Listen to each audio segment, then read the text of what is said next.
Ya, Assalamualaikum dan salam sejahtera. Laporan cuaca pada petang ini kita lihat terlebih dahulu paparan carta angin. Pada ketika ini kita menerima pengaruh angin daripada pelbagai hala dengan kelajuan yang agak lemah sekitar 10 hingga ke 20 km sejam.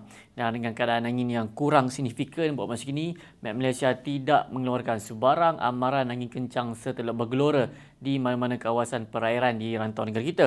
Baik, berdasarkan paparan carta angin ini juga terdapat kawasan penumpuan angin di bahagian tengah semenanjung Malaysia, begitu juga di bahagian pedalaman di negeri Sabah dan juga Sarawak, yang mana ianya adalah kondusif bagi pembentukan awan aktif yang boleh membawa keadaan cuaca lembap. Dan kita akan lihat keadaan ini dengan lebih terperinci dengan melihat paparan gemerada pada ketika ini.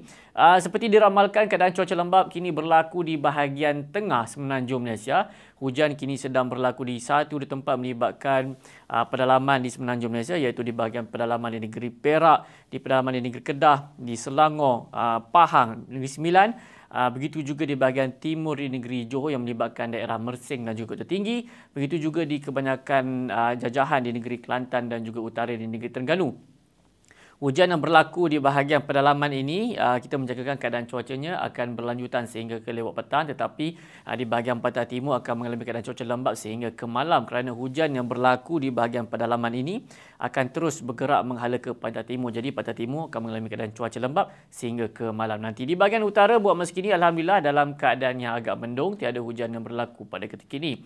Baik, bagi negeri Sabah dan juga Sarawak, keadaan lembap juga berlaku pada ketika ini. Hujan berserta petir kini sedang berlaku di hampir ke semua bahagian di kedua-dua negeri. Tetapi di negeri Sarawak lebih tertumpu di bahagian barat, yang melibatkan bahagian Kuching, Serian, Samarahan. Begitu juga di bahagian Mukah, di bahagian Sibu, Betong, Sarike dan juga Seri Aman.